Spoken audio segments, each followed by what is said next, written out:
संस्कार ये हमारा वेदनी आयुष्य कर्म।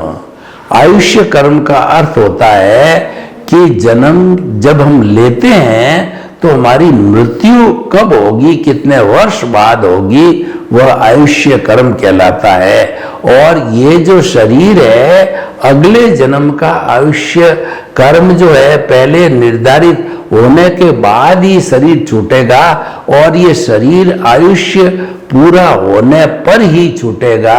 ये जो आयुष्य कर्म है ये अघाती कर्म है, ये शरीर से जुड़ा होता है, क्योंकि जन्म मृत्यु होती है वो शरीर की होती है, शुभ अशुभ दोनों होते हैं। नरक गति, तिर्यंच गति, मनुष्य गति, देव गति, 4 तरह के आयुष्य होते हैं। तो नरक और तिर्यंच होते हैं वो अशुभ गतियां होती है और मनुष्य देव गति है वो शुभ गतियां होती है। जो व्यक्ति अच्छा कार्य करता है उसको शुभ गति मिलती है। जैसे कि कोई व्यक्ति जो है मन वचन काया की सरलता रखता है और या जो कथनी करने की समानता रखता है, धोखाधड़ी नहीं करता है, वह मनुष्य गति होती है।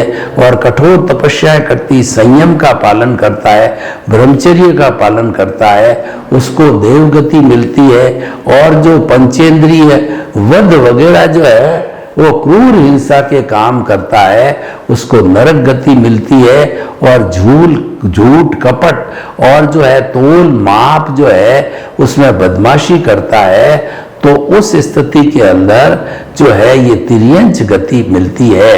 2 शुभ होती है, 2 अशुभ होती है। तो हरेक का आयुष्य जो है पहले फिक्स हो जाता है और तब जाकर के वो शरीर छूटता है। और आयुष्य कर्म की गणना का पूरा नियम है वो अभी नहीं बताया जा सकता है। तो हमको यह कोशिश करनी चाहिए कि जिन कारणों से, जिन कार्यों से हमारी दुर्गति हो वो कार्य नहीं करना चाहिए।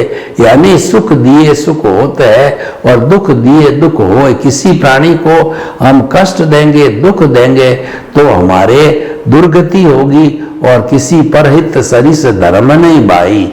हम किसी का परोपकार करते हैं और किसी का सहयोग करते हैं तो हमारी गति निश्चित तौर से अच्छी होगी।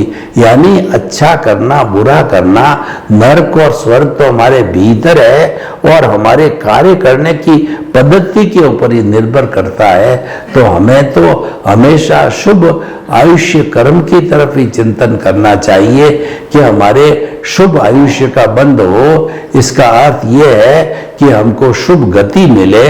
तो शुभ गति के जो कारण बताए गए हैं उन कारणों के अनुरूप ही जीवन जीना चाहिए। कुल मिला के कहने का अर्थ यह है कि हमारा जीवन किसी के लिए कष्टकारी नहीं होना चाहिए। ये आयुष्य कर्म का निष्कर्ष है।